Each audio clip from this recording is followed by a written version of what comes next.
Hello, and welcome to None of the Above. My name is Steve Nemerovski, and I'm your host. On None of the Above, we examine why the political system is dysfunctional and polarized, and we try and offer up solutions.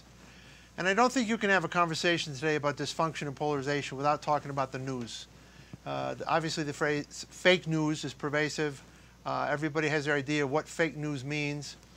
And I've talked on this show before about the fact that you have got to get educated from all perspectives. I know I've mentioned before that most of my day, when I want to read the paper, I'm on the Wall Street Journal and then I'm on the New York Times, or I'm on The Economist. And I'm always looking for places that either are balanced or are giving a fresh perspective. And I've often suggested to you, the readers, that you need to find a couple places to go to, and you've got to get outside your box. You cannot rely on the same news source you've been relying on forever, whether it's print media, video, whatever it is. You've got to find other channels because you've got to get other perspectives. If you don't get other perspectives, you're locked into this world of polarization that I abhor and we've got to get out of. So it's very important to get educated. Today we're going to talk to Annafi Wahed, and she is the founder of a really exciting website, called the Flipside. And you can find it at flipside.io. And Annafi wanted me to specifically emphasize the .io part so people can find her. And I know what she's talking about because most of my websites are .us. Everybody wants to go to .com or .net first of all, but in this case we're talking about .io. And I learned about this young woman and her really interesting enterprise recently, and I've been following it for months. I'm a subscriber. Every morning I wake up and here's an email from the flip side. And what they've done is find a way to balance the news. So they'll pick topics. Each day I think there's at least 2 topics. And they give you both sides, the right and the left, liberal, conservative, whatever you want to call it. They balance the news for you. So in this way you can go to one source and get a balance. For those of you who may recall, a few years ago, we did an interview with All Sides. All Sides is another similar outlet that you can go to and get a balanced presentation of the news of the day. So this is what I want you to do. If you don't want to read multiple newspapers, I have now found the answer for you. And the answer is the flip side, and the answer is Annafi Wahed. So Annafi, welcome to the show. Thanks so much for having me, Stephen. It's a pleasure to be here. So you wake up one day and you invent the flip side. How does this happen? Yes, great question. So my background is actually not in media or politics or journalism. I'm a financial analyst by trade. I'm a CFA. And in 2016, it was summer, and I was looking at what's happening in our country, the Trump versus Hillary election, and I realized I needed to do something. I did not want to wake up November 9th and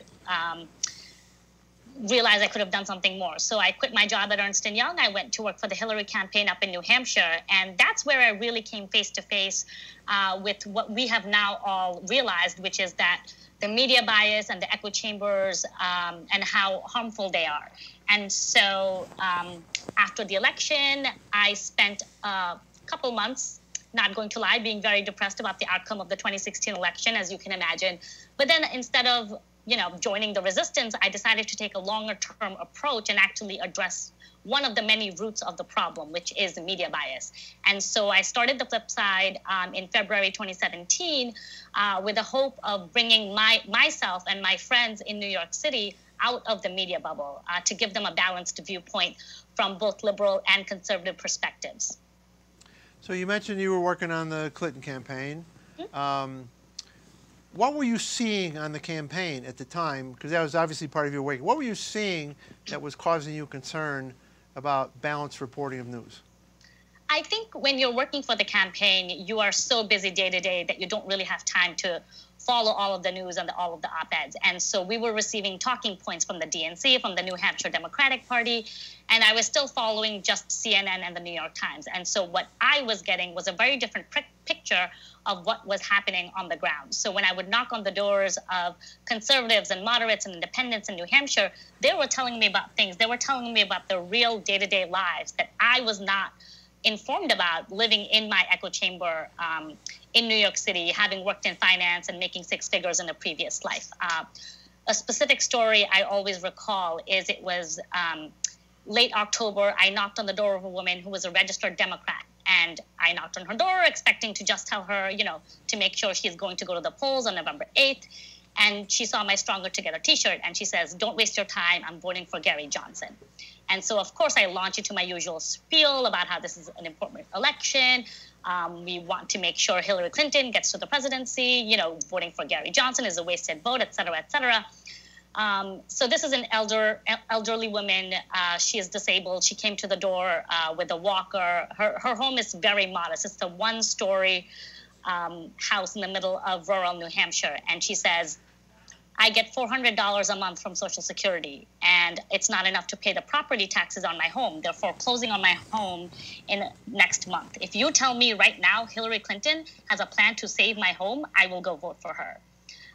That to me was a real wake-up call of how separate our worlds are. My world in New York City, reading about the stock market, hearing President Obama speak about how everybody has access to healthcare and everything is great, versus the real suffering of Americans all across the states.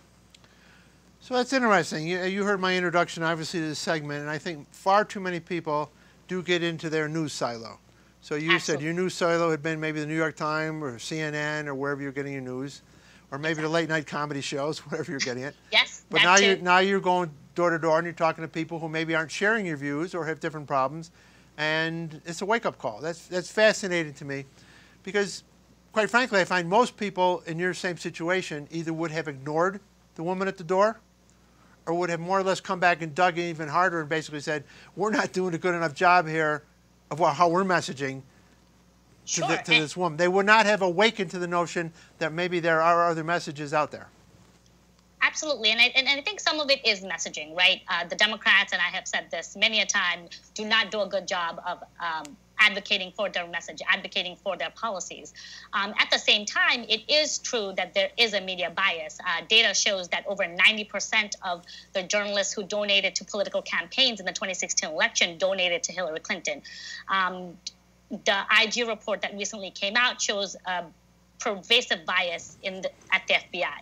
Now, do I think those are tantamount to what President Trump is saying about those institutions? Absolutely not. I will defend free press. I will defend the FBI that I think is doing their best. At the same time, there are kernels of truth in what President Trump and the Republicans have been saying for years. So you have this aha moment. You probably didn't quit the campaign, but the election's over, and now you've decided, I have to do something. So how do you go about doing this? I mean, what you've taken on is a pretty big task. Yes, absolutely. And in the beginning, I was doing it very badly. In the beginning, it was me and my best friend. Both of us worked on the Hillary campaign, reading our usual liberal outlets and also reading the conservative outlets and saying, this is what we think both sides are saying. Thankfully, we have very good friends who said, wow, your conservative side is not doing the conservative side justice. Because we are still coming to the conservative news outlets with our liberal biases. And that's the whole problem. The problem is the newsrooms across the states are largely filled with liberals. And I was a psychology major, so I understand that there's confirmation biases and there are all of these other psychological mechanisms at play. And so I think the turning point for me was realizing that I really needed a diverse team. And so now I have a co-editor who is a staunch conservative, who was a volunteer for the Romney campaign. We have a diverse group of contributors, everyone from Bernie bros to libertarians to very, very avid Trump supporters. And that's how we're able to do what we do well, which is we have every single article read and approved by both a liberal and a conservative person on my team. All right, so I want to get to that eventually, but I still want to start back at the beginning with you, because you've identified a problem, you want to have a balanced approach. What were some of the possible solution sets that you examined in terms of how to solve this problem? Sure. I think there were many solutions to the problem, right? For example, I always tell my friends, okay, on the one hand, social media is making our echo chambers worse, right? We tend to like and follow the people we like. And so half the country is only following Ezra Klein and the other half is only following Ben Shapiro. So what if we use social media to actually break out of our echo chambers? What if we followed Fox News? What if we followed the National Review and the American Conservative? You mentioned allsides.com. That's also a solution where you can see headlines from across the political spectrum. What I thought about was the fact that my friends are really busy, right? We have our professional lives, we have our personal lives, and then we just want to sit home and watch Netflix and not think about politics. And so for the average person who doesn't have the time or the desire to read 20 op-eds, how can we make breaking out of the echo chamber as painless as possible? And so we strive very hard at the Flipside to actually provide nuance in a 5-minute digest each morning. That's, I think, our specific value add. All right, so that's what you decided. You're going to have no more than a 5-minute digest. As I said, I wake up, there it is every morning. What time, Exactly. what time do you hit the send button in the morning, by the way? Oh, we schedule it the night before, so it's usually 3 or 4 a.m. All right. I have a very bizarre sleeping pattern. Well, I'll sleep about 5 or 6 hours, and I wake up, and then I work, but then I go back to sleep. Everybody knows my sleeping patterns. So I'm seeing it come through maybe 4 or 5 in the morning here out in Colorado. So it must be showing up It's at 7 5, a.m. 6 in the morning in New York or wherever. Okay, so you decide to do this, and you decide to have this 5-minute format, but and I think it's fascinating. And what you do, for those, again, I think we're going to try and put something up on the screen and post it if we can. But you have a picture of your Flipside bear. I do. Let me see if I can screen share. All right, we'll screen share this Flipside bear. But then each day there are 2 topics. And what you do is you discuss the topic, and then you present the left or the liberal side and the right or the conservative side. So first of all, how do you choose your topics? That's a great question. We actually scour the news outlets and see what the media outlets are already talking about, because we want a plethora of op-eds and analyses to choose from. We want to make sure that we have a lot of op-eds to work with. So we will typically choose the trending topics, that are front and center in the news today. So, okay, let's see. So you're looking for topics that are very hot and timely, so to speak, of the day. Or maybe even were just very newsworthy the day before. All right. Exactly. And then, as you said, you're working on it the day before, so you're scouring papers nationwide and looking for articles and op-ed commentary from people. Okay. Now, we do live in this world where people are accused of fake news and whatever they call it. I call it skewed news. So how many different sources will you review on each side of the ledger? Sure. That depends day to day. We do have an internal list of sources on the left, on the right, that we check every day. In addition, we also have other sources such as allsides.com and RSS feeds and Feedly and NewsWhip, where we're looking at both what journalists themselves are sharing, because often journalists will share their own work and other people's work that they find interesting, and also what people are sharing on social media. So we are doing our own checks of the news outlets and also checking what's being shared on Twitter, on Facebook, and then really reading all of the op-eds. We have 3 or 4 people working on every digest. And we make sure that these are the op-eds that we think are interesting, that are presenting logical viewpoints, and we select quotes from all of the articles. And so then if our readers want to go ahead and read more, they can click on the articles and read the full article. And on the data analytics side, we're seeing positive results, which is that our liberal readers are clicking on the conservative articles and vice versa. So our readers are, in fact, reading the Flipside. Anecdotally, my liberal friends tell me they love the National Review. My conservative friends say they really like the Atlantic from time to time. So this is all very encouraging, right?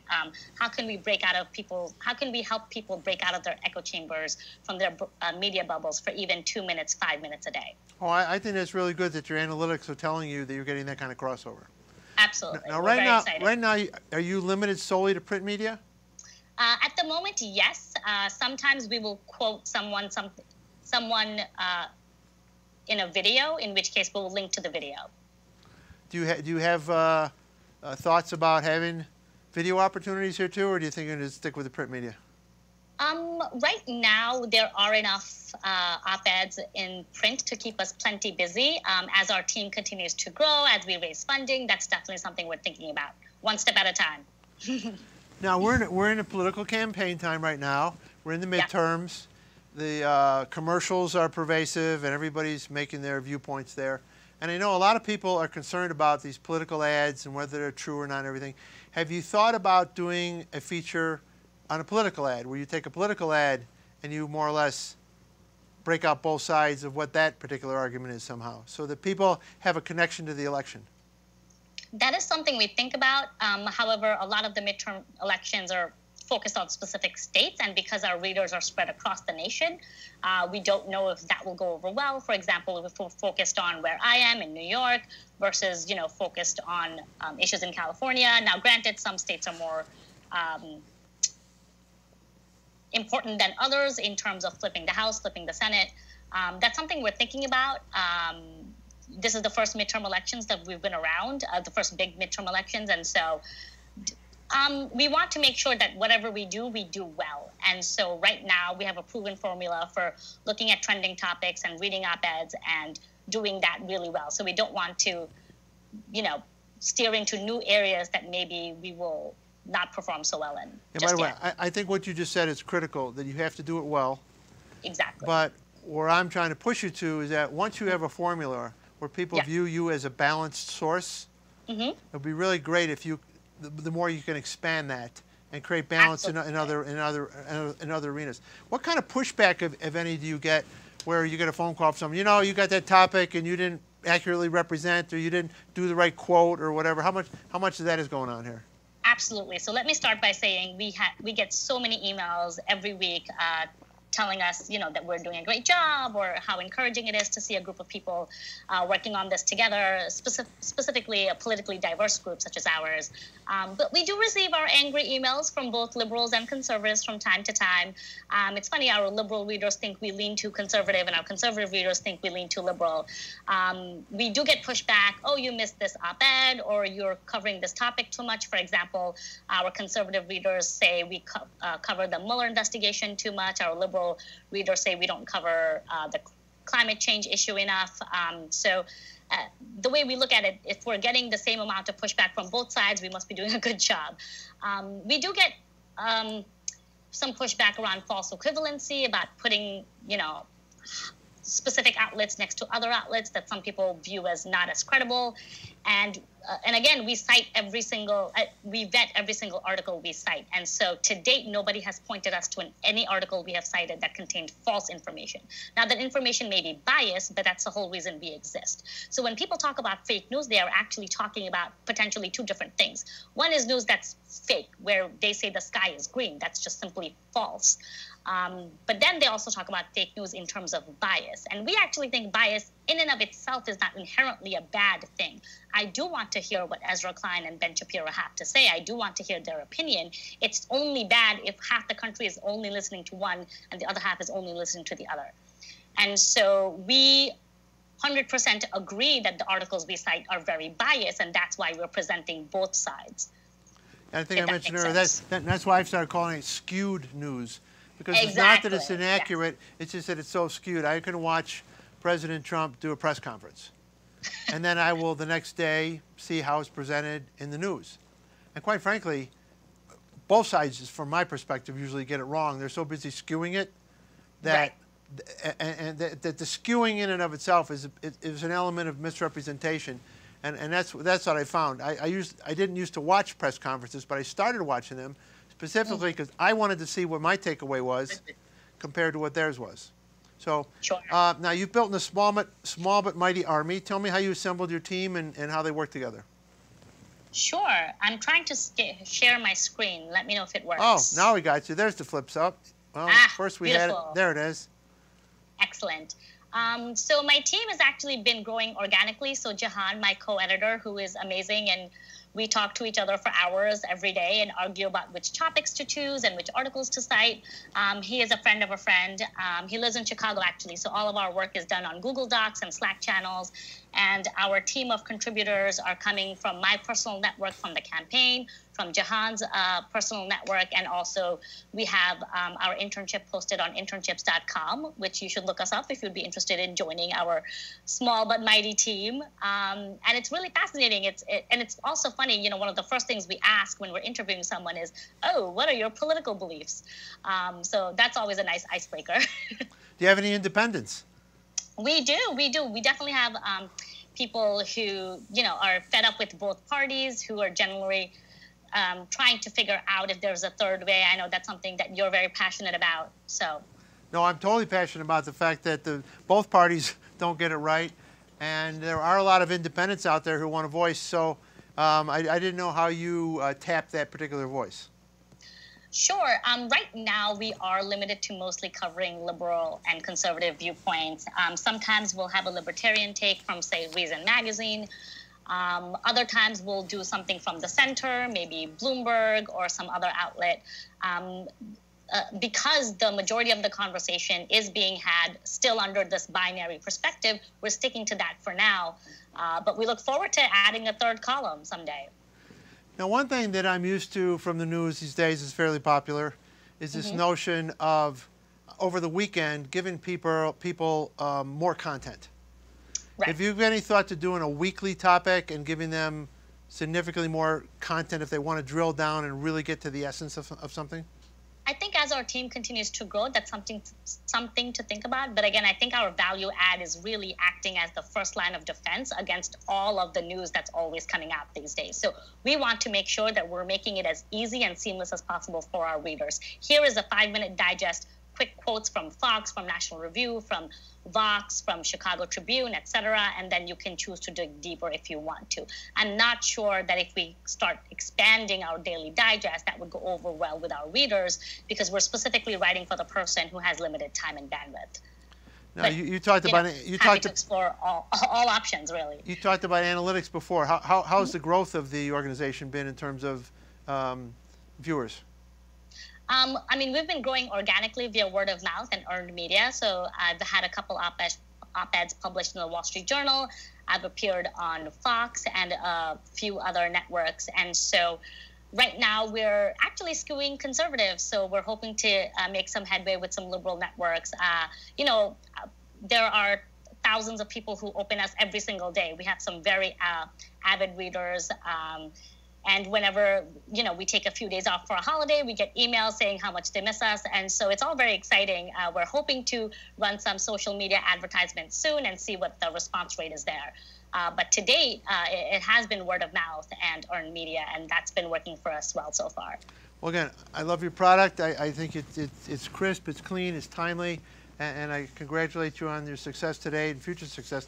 Tell my viewers again how they can subscribe and get involved, and how they can find you with the .io.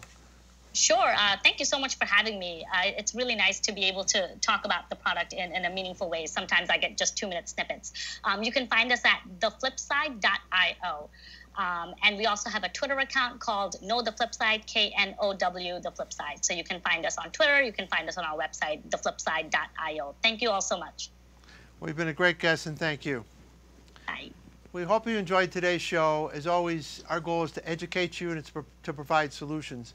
You got a great solution today. If you're tired of this skewed news, this fake news, whatever it is that you call it, and you don't know where to go to get representative information, you're going to go to the Flipside. You're going to sign up. You're going to get the daily emails as I do.